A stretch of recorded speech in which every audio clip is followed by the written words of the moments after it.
right. It looks like potentially we're live. Okay. Yeah, Bitcoin's on a tear, right? Let's check this out. This is good news for those who are in the market waiting. We'll go to CoinGecko, and Bitcoin is on a parabolic tear. We're at 56,287 for Bitcoin. We are at 3,250 for Ethereum, and Solana's at 111. XPR is pushing 56 cents. So Solana's down a tiny bit. Cardano up 0.5% to 62. Avalanche 39. Dodge 9 cents. Yeah, looking good. Looking very green as we go down.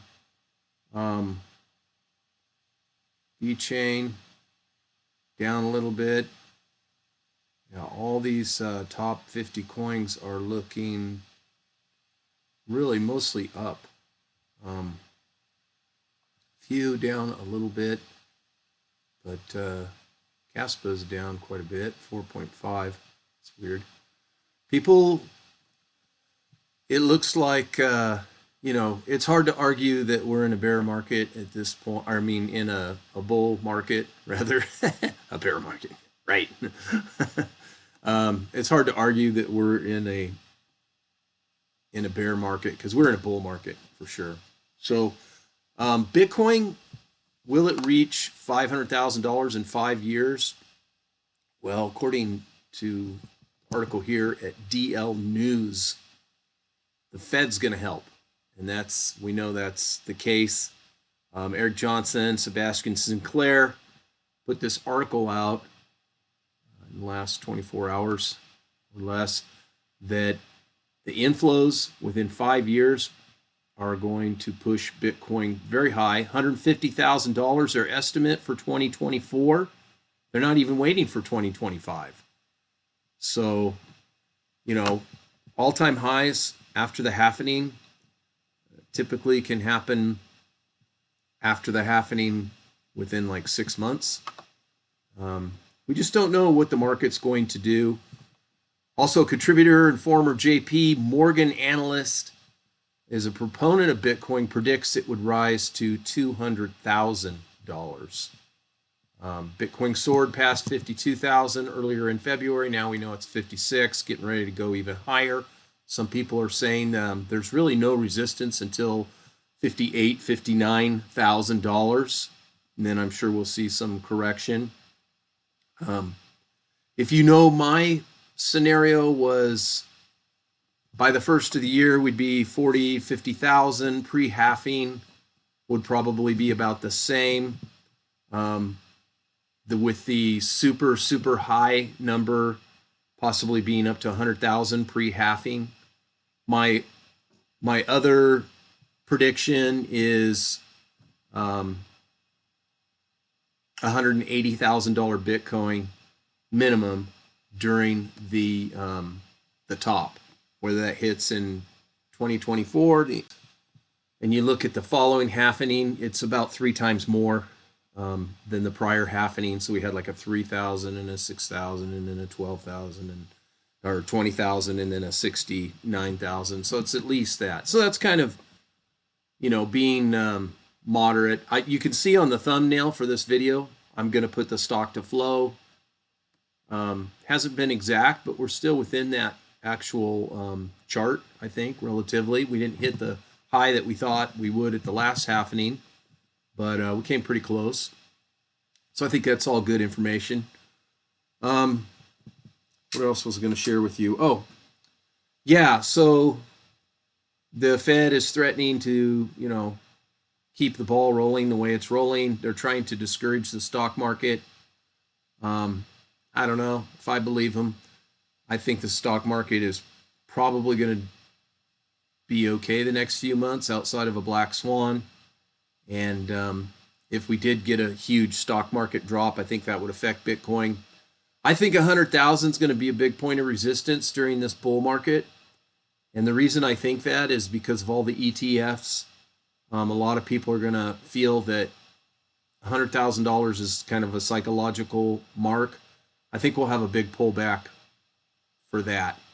Hope I'm wrong. Hope it's more positive and, Twinkies and ding dongs, smiles and giggles, right?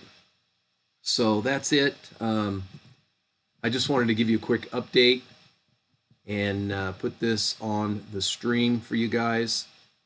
I hope you're already in and you've already got your positions met.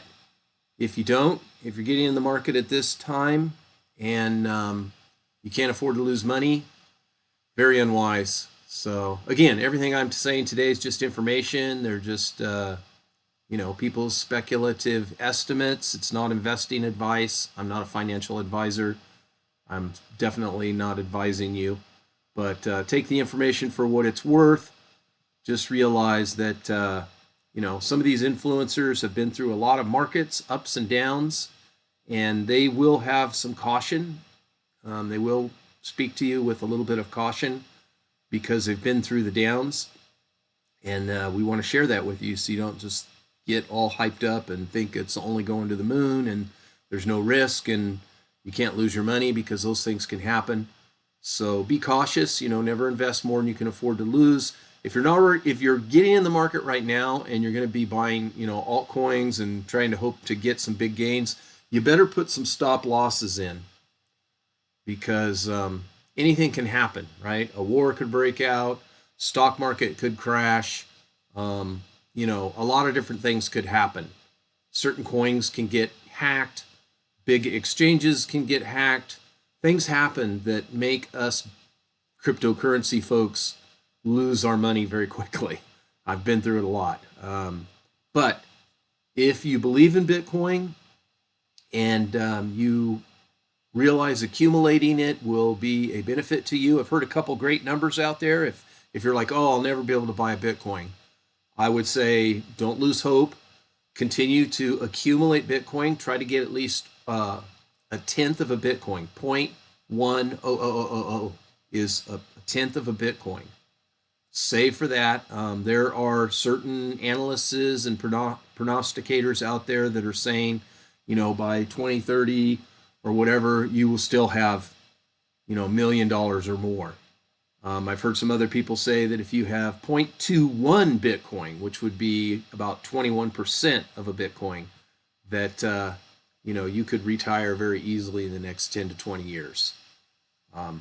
So I don't know. Take that with a grain of salt. And my thing is just like Michael Saylor of MicroStrategies, which I do invest in that because it does very well. Is accumulate Bitcoin and don't sell it. Why would you sell it for something else? I believe there will be a time when just owning Bitcoin will be profitable. Just owning it, not even having to sell it. So those days are probably yet to come. There are people working on staking and different things and wrapped Bitcoin. That can be risky. I would be careful doing a lot of that, but these things are up and coming, and there are people like Michael Saylor that are already making money off of their Bitcoin through their company by getting loans and buying Bitcoin when it's cheap and making a ton of money for their company, making their stock prices go up. So there are some techniques out there that people are using now to make a lot of money just by holding Bitcoin and not selling it. So with that, I am